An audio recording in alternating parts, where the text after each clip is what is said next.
Hi friends, பாகியலட்சுமியில் எதிர்பார்த்துட்டு இருந்த அந்த ஒரு ப்ரமோவை ரிலீஸ் பண்ணிட்டாங்க. நம்ம எதிர்பார்த்த அந்த ஒரு விஷயம் தான் நடந்திருக்கு.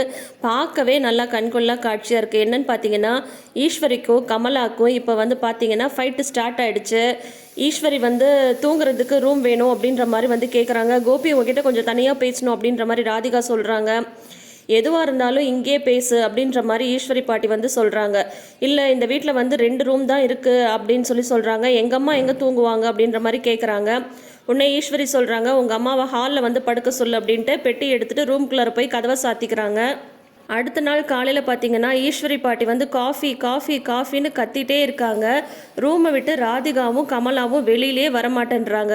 உடனே ஈஸ்வரி பாட்டி ஒரு ட்ராமாவை போட்டுடுறாங்க, மயக்கம் போட்டு விழுற மாதிரி. உடனே கோபி பிடிச்சி ராதிகாவை திட்டி விடுறாரு. எங்கள் அம்மா டைமுக்கு காஃபி குடிப்பாங்க, டிஃபன் சாப்பிடுவாங்கலாம் தெரியாதா உனக்கு? போய் எல்லாத்தையும் ஏற்பாடு பண்ணு அப்படின்ற மாதிரி கோபி ராதிகாவை திட்டுறாங்க. உடனே ஈஸ்வரி கால் மேலே கால் போட்டுட்டு அப்படியே லேடி பாஸ் மாதிரி உட்கார மாதிரி ஒரு சூப்பரான ப்ரமோ ரிலீஸ் பண்ணியிருக்காங்க. ஆக மொத்தம் இந்த வாரம் ஒரு நல்ல என்டர்டெயின்மெண்ட் இருக்குது. பார்க்கலாம், ஈஸ்வரி வெளில போகிறாங்களா இல்லை கமலா வெளில போகிறாங்களா? இப்போ கமலா 2 நாளில் ஈஸ்வரியை வீட்டை விட்டு துரத்துறேன்னு சொல்லியிருக்காங்க. யார் வீட்டை விட்டு வெளியே போகிறாங்க அப்படின்றத வெயிட் பண்ணி பார்க்கலாம். ஸோ அதுக்கு முன்னாடி நீங்கள் இன்னும் நம்ம சேனலை சப்ஸ்கிரைப் பண்ணாமல் வீடியோஸ் பார்க்குறீங்கன்ற மாதிரி தான் இப்போயே சப்ஸ்கிரைப் பண்ணிக்கோங்க. நோட்டிஃபிகேஷன் பெல் ஐக்கானில் ஆல் சிம்பிள் கிளிக் பண்ணிக்கோங்க. தேங்க்யூ.